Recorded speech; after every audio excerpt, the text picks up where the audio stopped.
नमस्कार मित्रांनो. दिनांक 26 फेब्रुवारी 2026 रोजी राज्याचे अन्न, नागरी पुरवठा व ग्राहक संरक्षण मंत्री छगन भुजबळ यांनी मुख्यमंत्री देवेंद्र फडणवीस यांना पत्र देत कांदा उत्पादक शेतकऱ्यांच्या गंभीर प्रश्नांकडे तात्काळ लक्ष देण्याची मागणी केली आहे. सध्या कांद्याचा उत्पादन खर्च प्रति क्विंटल सुमारे 1500 रुपये येत असताना बाजारभाव 500 रुपयांखाली गेले आहेत.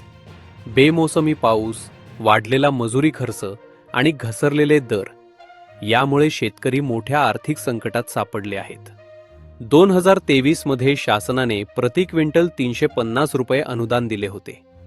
मात्र सध्याची परिस्थिती अधिक गंभीर असल्याने किमान 500 रुपये प्रति क्विंटल अनुदान तात्काळ जाहीर करावे अशी मागणी करण्यात आली आहे.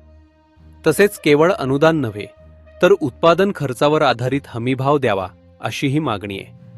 उदाहरणार्थ, खर्च 1500 रुपये असेल तर त्यावर 40% नफा धरून सुमारे 2250 रुपये प्रति क्विंटल हमीभाव निश्चित करावा असा प्रस्ताव मांडण्यात आलाय. याशिवाय वारंवार होणारी निर्यात बंदी थांबवून दीर्घकालीन आणि स्थिर निर्यात धोरण आखावे अशीही विनंती करण्यात आली आहे. थोडक्यात शेतकऱ्यांना तात्काळ दिलासा आणि कायमस्वरूपी हमीभाव हीच या पत्राची मुख्य मागणी आहे. अशाच महत्त्वाच्या माहितीसाठी चॅनलला लाईक, शेअर आणि सबस्क्राईब करा. धन्यवाद.